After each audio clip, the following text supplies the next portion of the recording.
come up with something like that?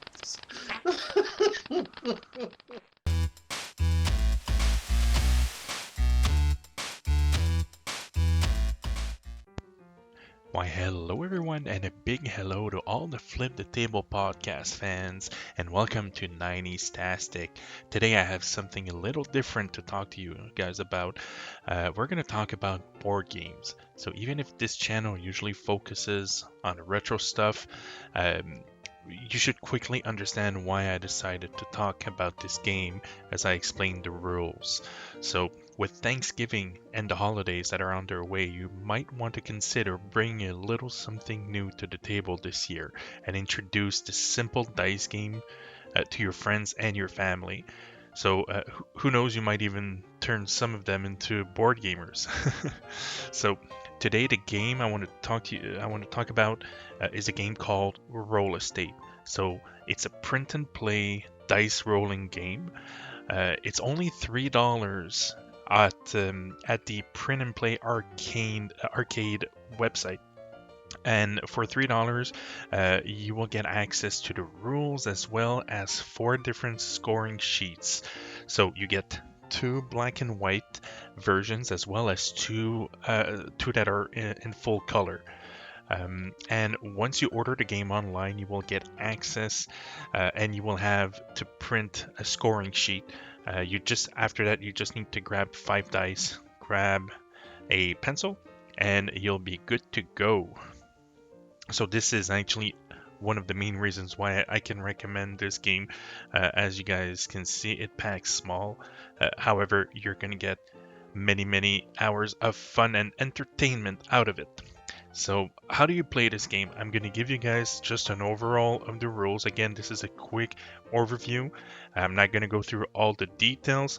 I should mention that there's even rules if you want to play this game solo. So for every solo board gamers out there, definitely check it out. It's you'll get access to a great solo board game. So this is an overall of the rules. So the object of the game is to finish with the most money. So the way that you will earn money, you can think of money as points in this game. So you're gonna earn money by renting properties using your dice. You're gonna acquire mass transit routes, as well as you're gonna have to build up your stock portfolio. So if this sounds intimidating, trust me, it's really not. Um, let's take a look at the scoring sheet more closely.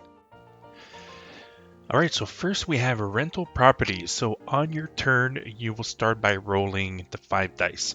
So once you've rolled, you may keep your dice as they are, or you can decide to re-roll all or some of your dice. So you get a maximum of 3 rolls per turn. So basically your initial roll plus maximum 2 re-rolls. You can stop anytime if you're satisfied with your roll. So once you're done, all you need to do is you will need to use those dice to acquire an asset on your scoring sheet. So one of the aspects is you can decide to rent a property. So you might want to use the total of all your ones or your twos, threes, fours, fives, six, or any 3 of a kind or 4 of a kind. And you might want to invest into renting one of the properties on the scoring sheet. So if you do so, you must add the total of all the dice that qualify, and you write the value of the total of those dice in one of the empty spots in that row. So remember that you must use all of the qualifying dice. So you can't just use half of them. So for example, if I finish my 3 rolls with, let's say that I get this combination, I could decide to score all of my 2s by adding their value and scoring 8 in either the sum of all 2s only, or I could decide to score 8 in the sum of 4 match dice.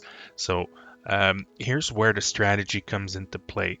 So each value in the same row must be in increasing value. So they must be in ascending order from left to right.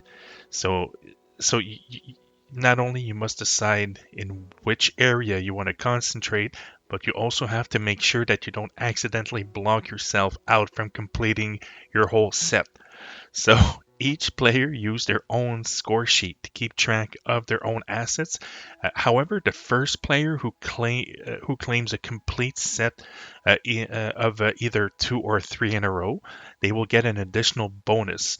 So this is what the game considers opening a business, and you'll see that the creator of the game, Chris Michaud, he actually put a lot of ideas and a lot of humor um, and a lot of inside jokes inside the name of these businesses.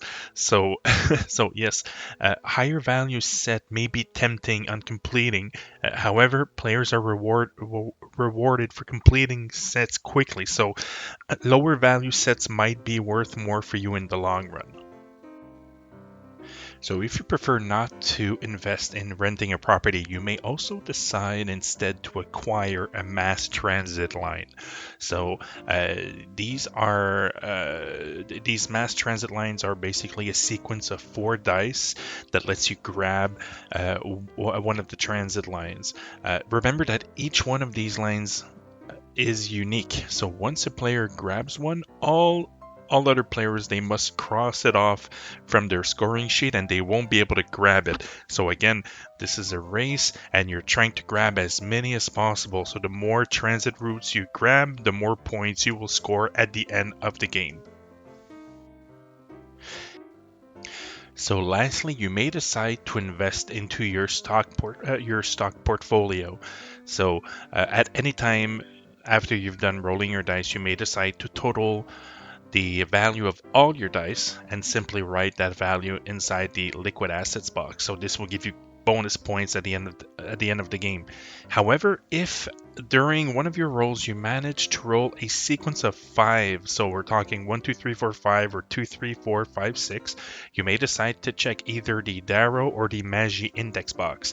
So these two boxes will multiply whatever value that you put in your liquid assets by either 5, or if you manage to get both, you're going to multiply that value by 10. So again, this is going to be a big game changer if you manage to complete this.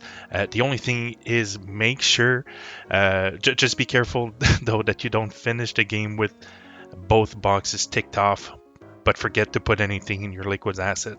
If you ever do so, the boxes are not going to be worth anything because if your liquid assets is 0, well, no matter how many times you multiply it, 0 times 10, it's still going to give you 0. So make sure that you invest into your liquid assets. It's bonus points at the end of the game. And finally, I should mention that if you ever roll 5 of a kind, you win the lottery, and you basically you can check the jackpot box and get an extra $150 at the end of the game. So once a player has built his third business, so remember that building a business is you're either the first or second to complete a row in your rentals section of your scoring sheet. Or if a player has filled the last empty spot in their rental section of their sheet, then you finish the turn to make sure that everybody has an equal number of turns, and each player totals up their total points, or in this case, I should say the money that your properties are going to be worth.